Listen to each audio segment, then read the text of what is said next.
Hey, you'll notice this tennis ball is sitting proud of the water having run off it. Would you believe that a little while ago some guy wrote on my comments that if you had to pour water onto a basketball, yes, a lot of the water would fall off, but the ball would still be wet. And if you had to magnify that ball millions and millions of times and magnify the wetness millions and millions of times, you would end up with oceans of water. I tell you what,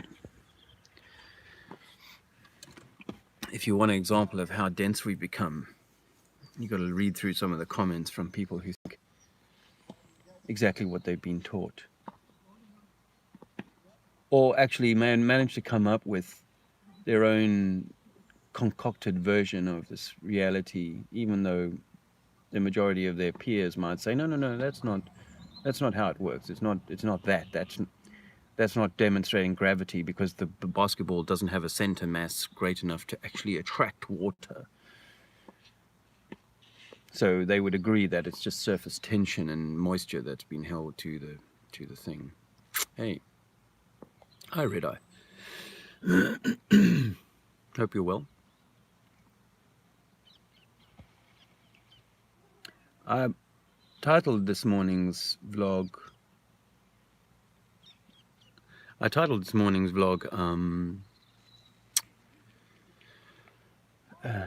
Little kid just come riding past, looking at me like, "What are you doing around here?" We don't like each other much anymore. I don't think we don't trust each other much anymore, and I think that the density of man is not only being increased by the toxins in our food and in our world, but the density is increased by attacks like the Christchurch event, where people have to curl their toes up in dismay at how humanity is, and in this case, how white supremacists or white people might be.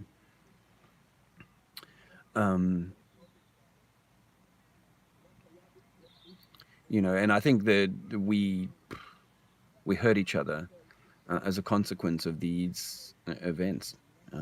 We start taking sides, we start name calling, but more importantly, we cling to the government, to our nanny, to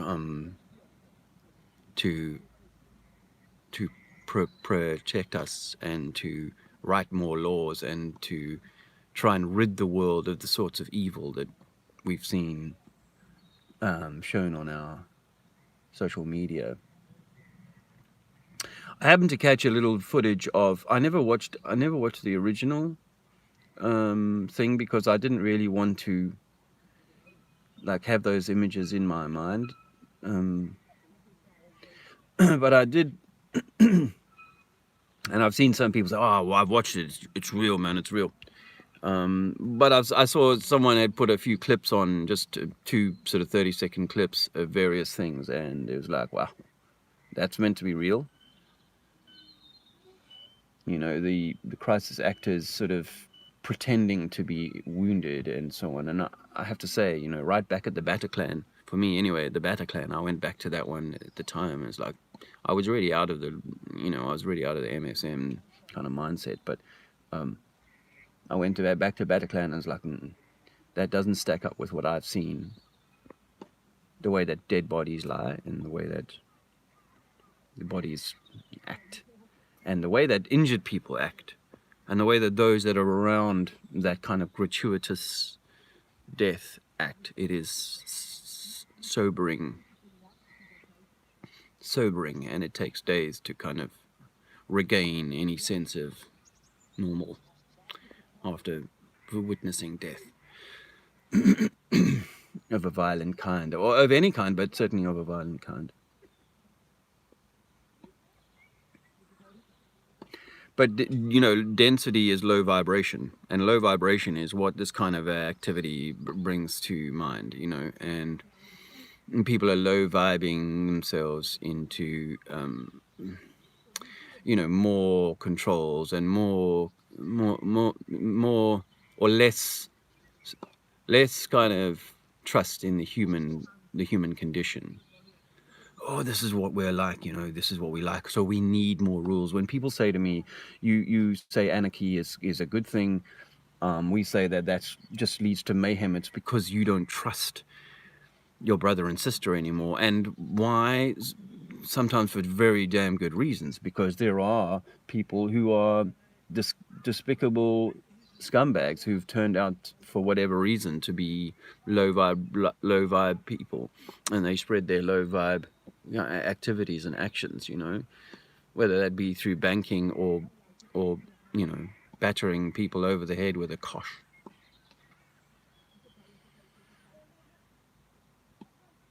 So the low vibe is the heavy,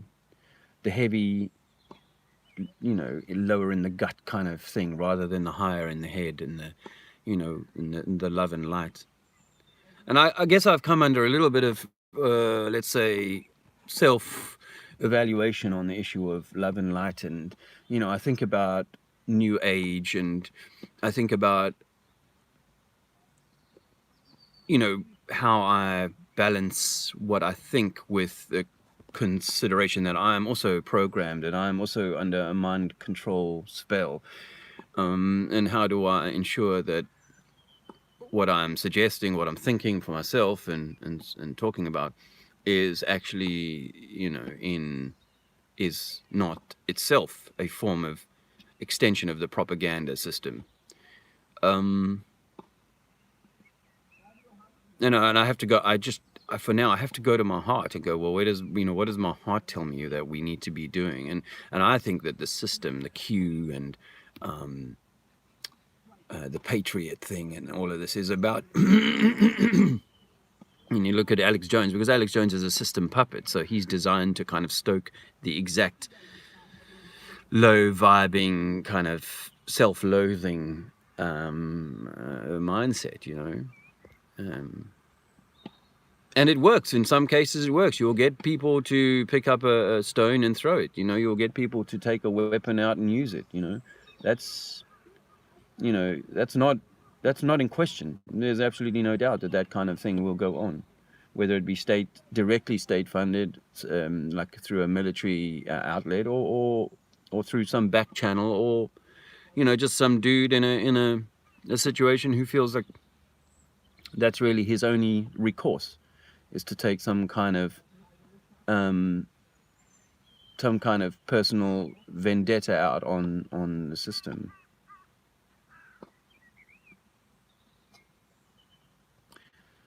But who benefits? Again, the question is who benefits from these things. And when you look at all of the events that have been meant to be targeted against the British establishment by the Irish over the years, and the Muslim fundamentalist mindset over the last 10 or 20 years, it typically is civilian targets that get taken out, not political targets. The politicians invariably end up pretty safe. I mean, there was the curious death of Robin Cook, the British foreign secretary, who started talking out of turn. There's a suggestion that he was killed because he was saying things that weren't meant to be said. Like, I think he said in public that in the parliament that Al Qaeda wasn't a creation of the Americans. I think he said that, if my memory serves me right. So he was really starting to talk out of turn. So either he was intended to talk out of turn, one might say, that he was asked to, and that he was then disappeared to that special place, Never Never Land, where all the good sellouts go. Or he really was, because he'd realized the game. I think that this is the case, is most politicians don't quite get it anyway. They're not necessarily that bright, and they don't have to get given line and verse. They've certainly, the right kind of psychopath that's bought into the indoctrination they got at their private school, and now they are in the right clubs, and yes, tip and wink and nod, and but they don't need to know the deeper stuff. Not necessarily, and I mean, even perhaps once you get to prime minister level, you get into one of the closer clubs to the top. But even then, I'd suggest you'd have to be like a Tony Blair figure to work your way, greasy pole, suck dick, all your way up to. Excuse me for saying that. I do get a little annoyed at people like that. You know, and now but someone like him who gets to play global. I didn't say global, did I? Who gets to say, who gets to play planar politics. He might get more secrets, he might get to know more, but even he has to bow and scrape to the Pope and kiss the Pope's ring piece. So, he won't be given necessarily access to all areas either. I think that people talking out of turn. Why am I talking about people talking out of turn? I think that the politics is mostly just people who are ignorant. And fuck, I've lost my track. I got angry with Tony Blair.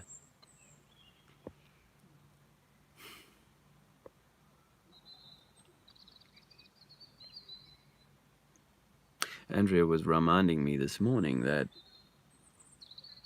all things are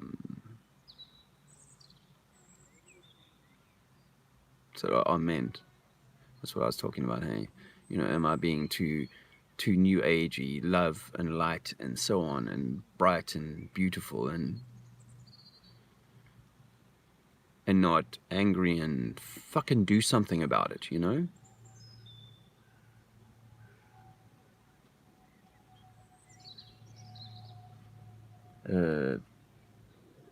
Funny enough, I had a former soldier who was in combat with me sent me some photographs of some of the tanks that we blew up on the 3rd of October 1987. They'd been on a tour through Angola and picking out some of the battle sites, and particularly this one.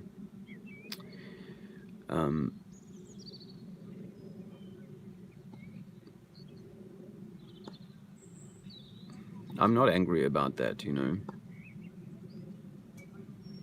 not angry about that. Another fellow soldier from the same battlefield, he lives in America now.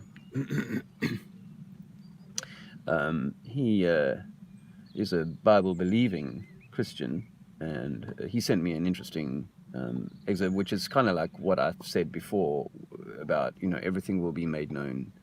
In the end, everything will be made known. But what's our part in that, To sit back and watch it all unfold and not be vexed by the fact that people are just going along.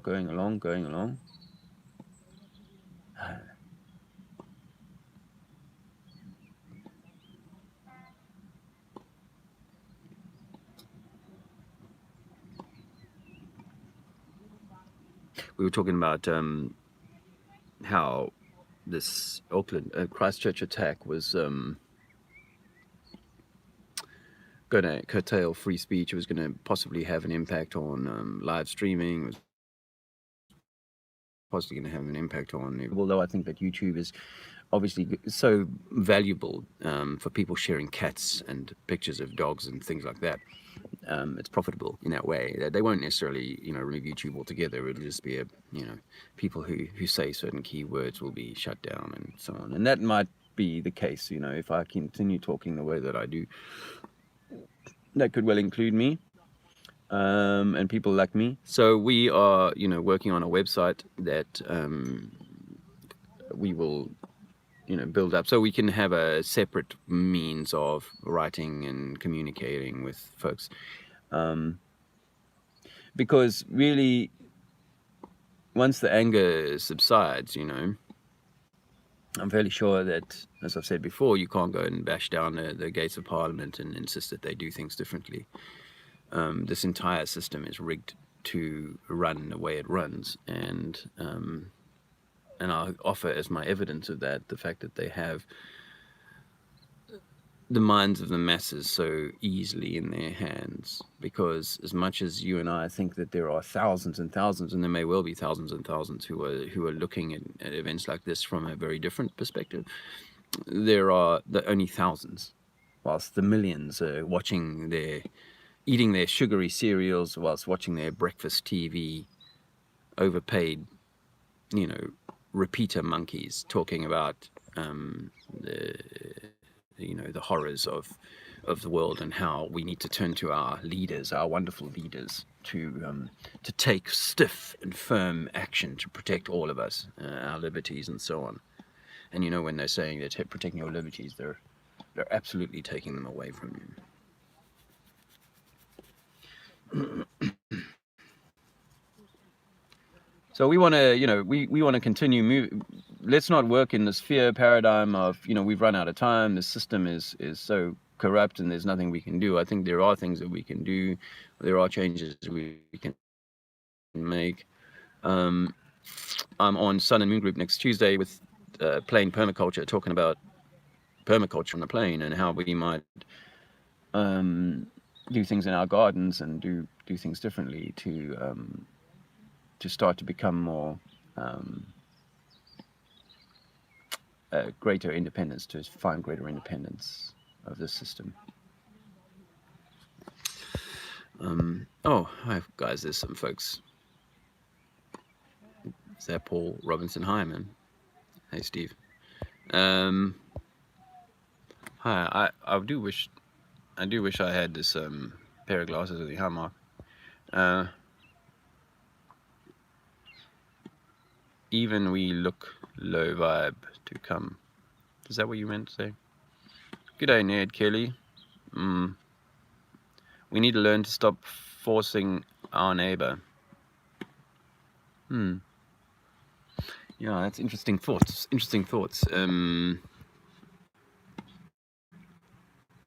Red herring media, as you said, it started glitching.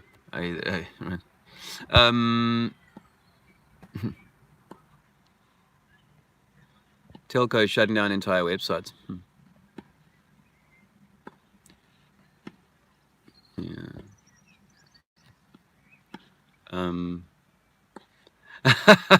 Bro, that's a hell of a traffic jam. You haven't moved in 15 minutes. I'm not in a traffic jam, bro. I'm sitting outside here. I'm by some tennis courts, actually. Hence the tennis ball in the thing. But some dude, unfortunately, unusually, some dude's just pulled up here. He didn't seem very happy for a smoke. And he's left his car running. So that's maybe why you can hear traffic. Sounds like I'm in traffic.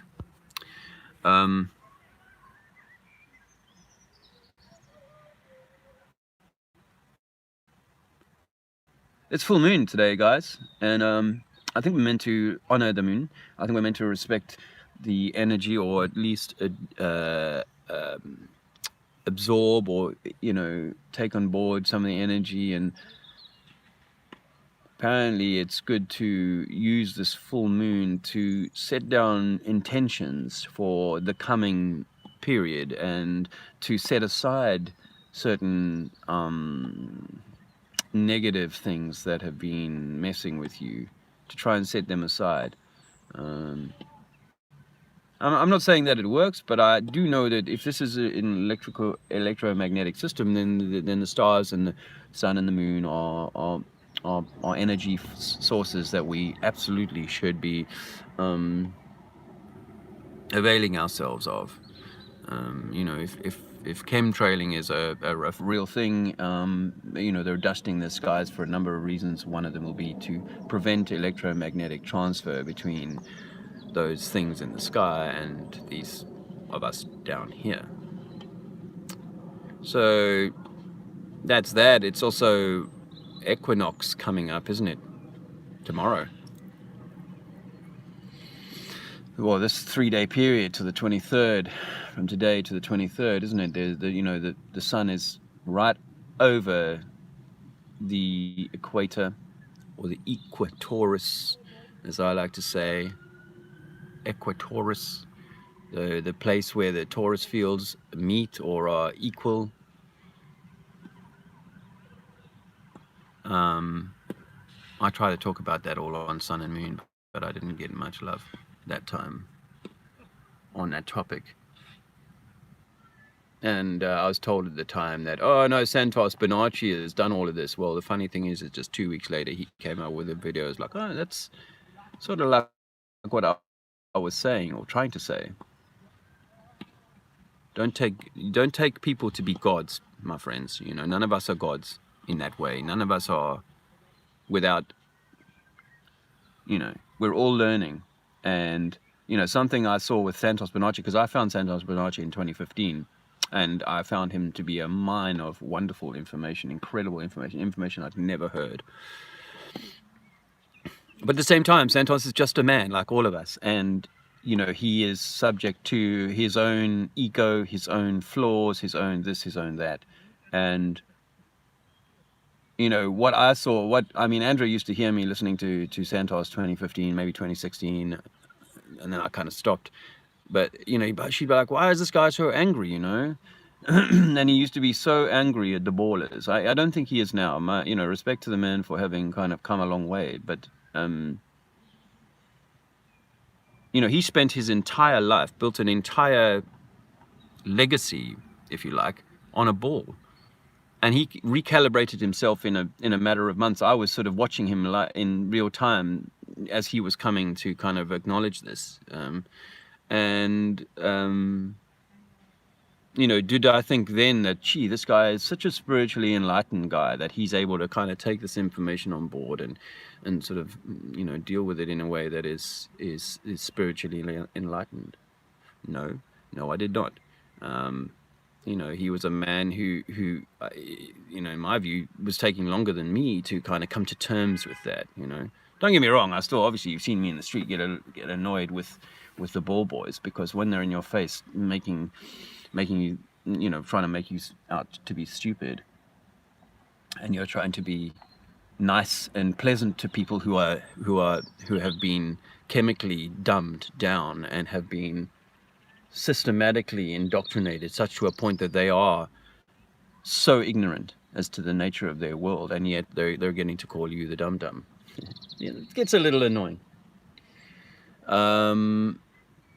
And I'm sure he was having to deal with a lot of that on his chat thread, because in 2015, oh my God, it was mostly ballers telling us how dumb we were. Anyway, that's that. Yeah, Equatorus, the sun is coming over the equator, and there's a whole lot of interesting things happening. I mean, you know, the Ides of March event, which was Friday or last week, I'd be surprised if we make it to Sunday without another significant event. Very surprised.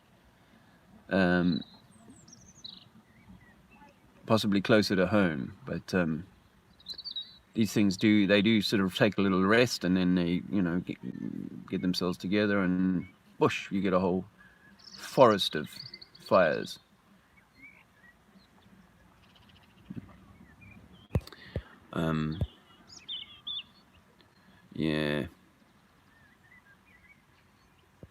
Yeah, Mark's comment about we need to learn to stop forcing our neighbor. Yeah, I don't know. I think you might be right on that, Mark.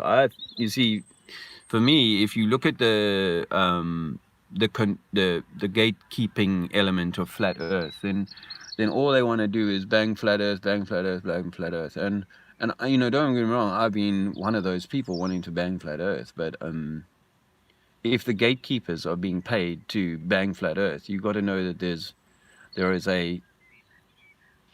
an alternate agenda in play. You know, so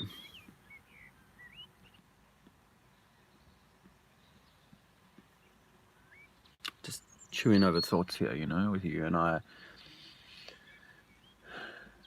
I'm constantly looking for answers to the right way to approach things.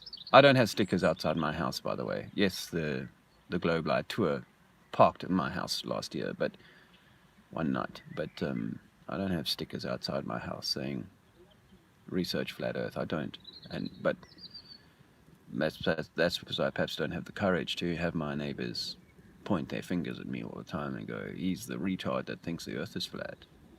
He's the retard that doesn't think water can stick to a ball."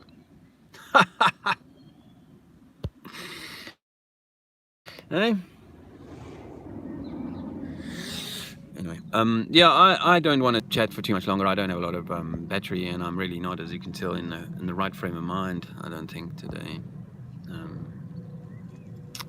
we're all learning, yeah, Red Eye. We're all learning, but they're not his amazing thoughts, but they are just, yeah. But he's, his research is pretty amazing, and I do admire that. But of course, it's like anything else, if he would say like, oh, it's all about the astrology, there's nothing else you need to know. Okay, no, I'm paraphrasing, and that's probably not even what he might say. But if someone was to say it's all about the astrology, or it's it's all about the diet, or it's all about the knowledge, or it's all about some other factor, when actually it's probably not that, because it's like if you think about how things are meant to be in nature, then we're meant to understand how nature works and how we work in nature, and then live our lives sort of accordingly, but not slavishly to this kind of thing. I can see people getting so caught up in their astrological signage that they don't move on certain days, and they wait till certain days to do certain things and so on. Also, I get there might be times when energies are better, and this may not be one of those times because of the amount of poison that's been pushed into the ether, because people are so angry, people are so low vibration. I think that you're going to see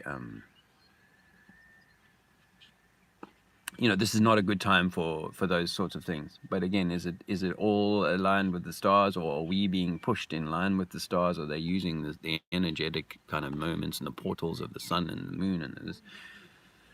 Yeah, but I guess don't want to be lost in it.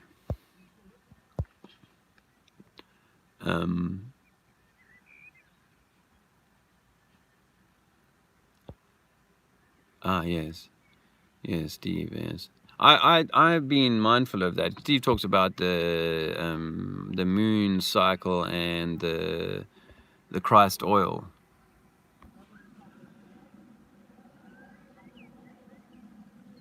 Okay. I was going to finish off, but I think I just want to talk about this just a second. Again, I don't claim to have any special knowledge of things, but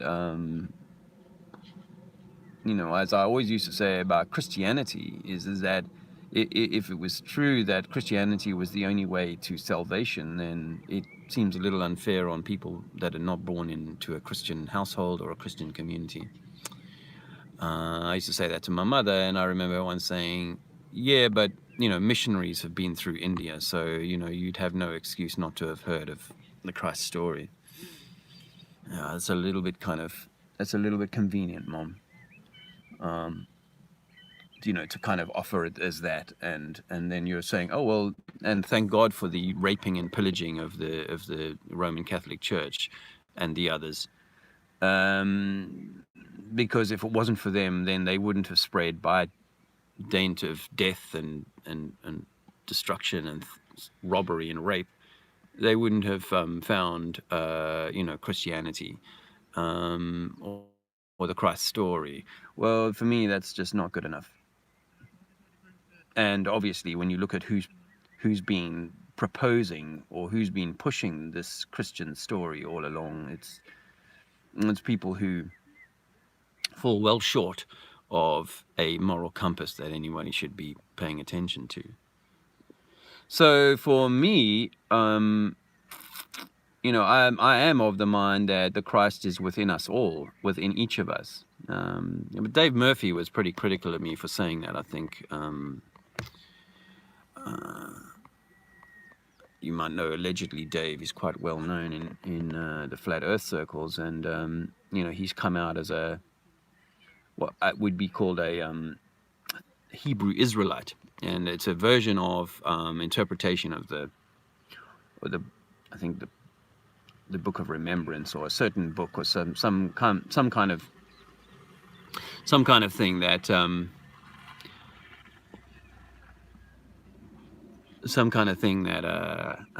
suggests to people like him that the true sons, children of God, the true descendants of the right person, and so on, because it all gets a little bit kind of higgledy-piggledy about who's Noah's offspring and who's from this Shem and Ham and Sham, and to me it's a load of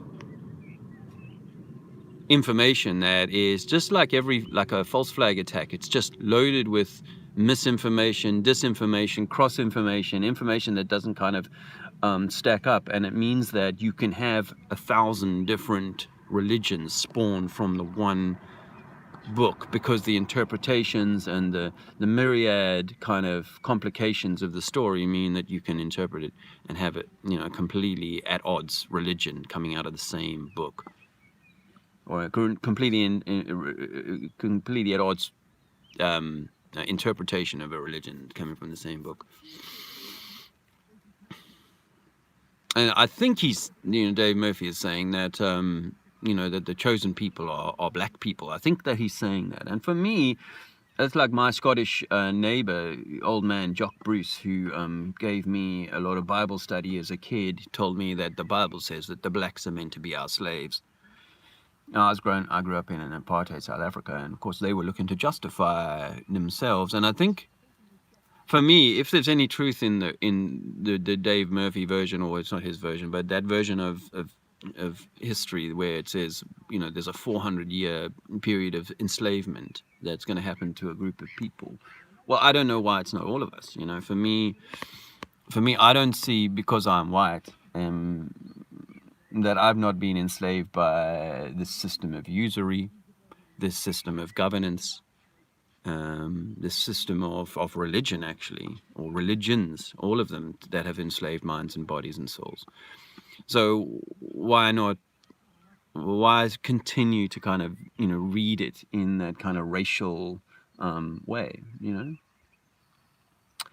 I mean, I was at the Birmingham event with we've had dinner together, Dave Murphy and I. So I've spoken with him up close, and we've also done activism in Speaker's Corner together.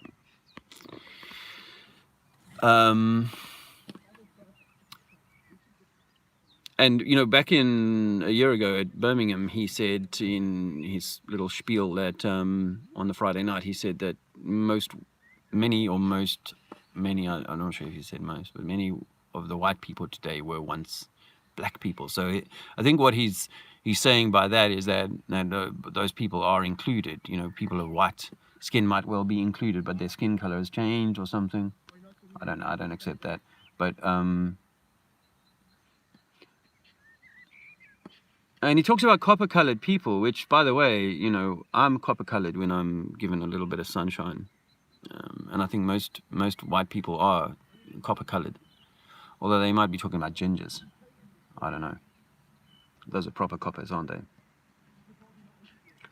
I don't know. Sometimes I'll let you think. Sometimes I think to myself, wow, what if it's true? What if it's true that a guy like Tim Peake, for example, he goes off to the military, and then he discovers that yes, there is a long-term agenda in play, a 400-year plan, and what we're trying to do is I'm hypothesizing here to the benefit of why someone like the deceiver Tim Peake might go that way. Is because, and they might put someone in like Trump, with a name like Trump, because he's the Trump card, trying to keep this system of white power, if you like, in place for a few years longer. That's a possibility that they could say to me, hey, Dave, listen, we know you're an honorable man trying to do the right thing, but here's the truth of the situation. It's this and this. And so for that reason, we've decided we're going to continue trying to keep the wool over people's eyes. But yes, in a few years' time, God's will be done, and all white people are about to be expunged from the earth because they are the spawn of the devil, or they're the wrong kind of seed, or whatever. They're the tares.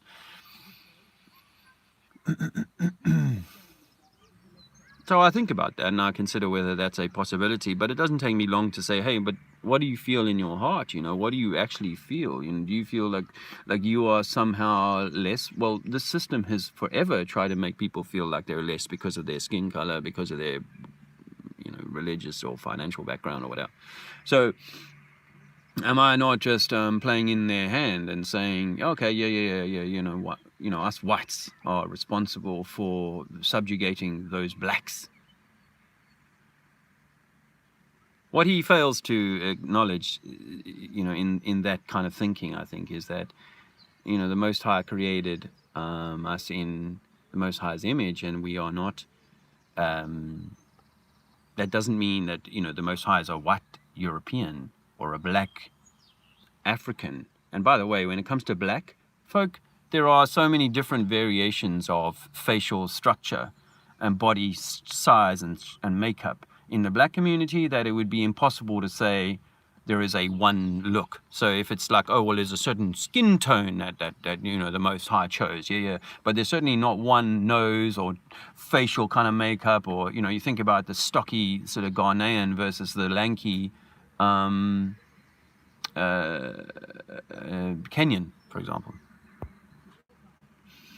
So so I think that actually I'm running out of battery, so happily I'll have to keep it short. But I will say that that I don't see that. I don't see that like it's a color thing, because we've got black leaders all over the shop continuing the power structure of the status quo. Brown leaders, it doesn't matter where you look. The leadership are of that place and they are of that look. So for me, it's more to do with, if we've all been enslaved, all people have been enslaved, and I'm a little uncomfortable with aligning myself with anybody who wants to kind of take that kind of racist view of, so my group is special over your color. Or that you happen to be born in this part of the world in which people will look this way. Well, no. We're all one. There's one spirit, one soul, one connection to the Most High, and that's where I'm at on that. So, but coming back to the Christ oil, that means I think that the Christ oil is within us, and the ability to raise it is a real possibility. In fact, I did a stretch a little while ago, and it was like a really deep stretch in my spine. And as I sort of rightened myself, I just had this like instant flash of the sort of DMT, like I was having a Kundalini moment, And by the way, Andrea started doing Kundalini yoga some years ago, and at that time I was like looking into religion quite deeply, and it's like, oh shit, oh, no, we can't do Kundalini, it's kind of bad, it's satanic and all this sort of stuff. Well, isn't that, who told me that? The Pope? King James? All these Freemasons? No, I think that we are, within us is the entire universe of potentiality, and I don't want to get overstating myself on how close we are to the Most High, but I do think the third eye, the pineal gland, is the essence of the Most High. We have a droplet. Each of us carries a pipette's droplet of the Most High around with us, and so we are of that. Is there the devil's spawn? Yes, possibly. I'm willing to accept that possibility now. There's the devil's spawn, but they're not a color. It's a psychopathy. It's a mindset. It's a kind of inner sort of thing. Like my little next door neighbor, his Scottish, the one with the Scottish granddad, who taught me about the Bible saying that black people were meant to be white people's slaves. His grandson, Leon, used to take pleasure in hurting his rabbits and his animals, and I found that so unpleasant. So do I think that that's possible? Yes, I think that's possible. That there are the tares and there are the wheat and so on, but it's not color. Okay. And I think the Christ is within you, no matter what Dave Murphy tells me. He's like, oh, I don't know what kind of religion you're following, but that's some blasphemy. No, because I don't want to accept that everybody is meant to be. All the good people are black and the bad people are white. That's such simple thinking. I don't know how that guy, he's a really intelligent guy with incredible ability to do research. But like everybody else, they got their little chip on the shoulder about this and that.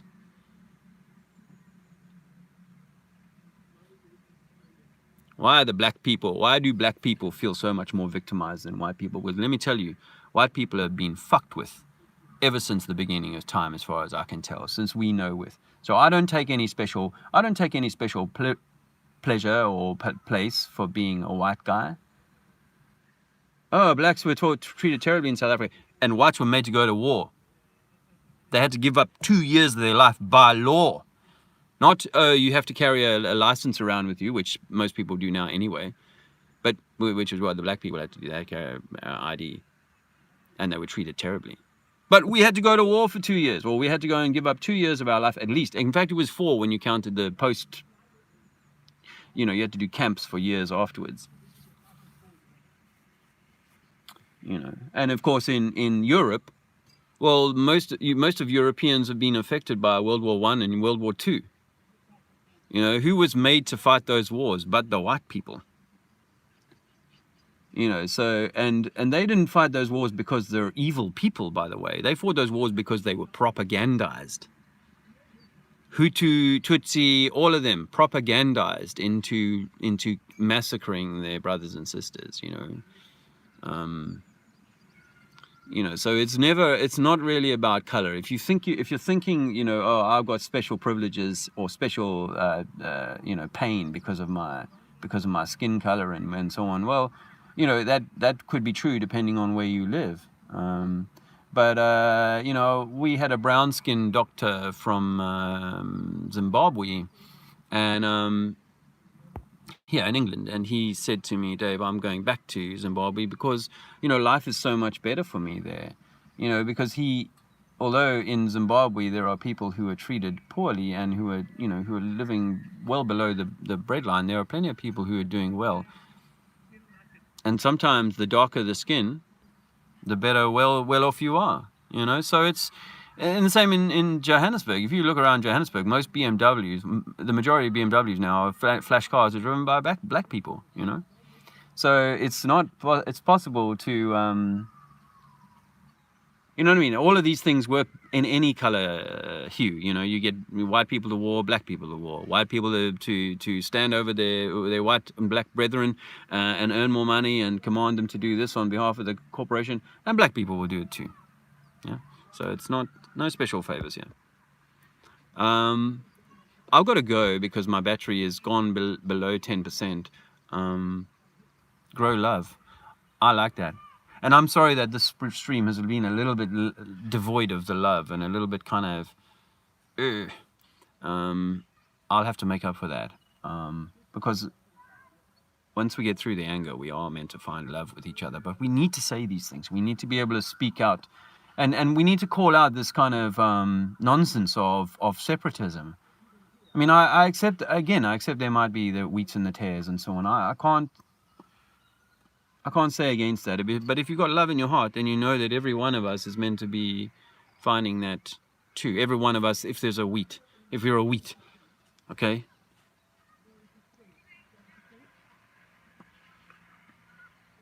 Now, I hope you have a good day, and thanks, Red Eye. Much love to you and to everybody listening. And I thank you very much for stopping by. I really appreciate the support and the sort of fellowship and so on.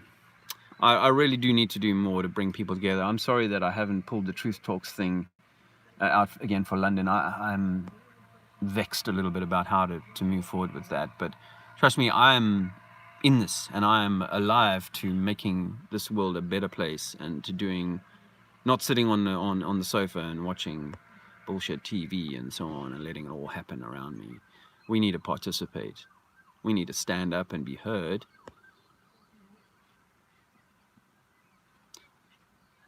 Yeah, have a beautiful day.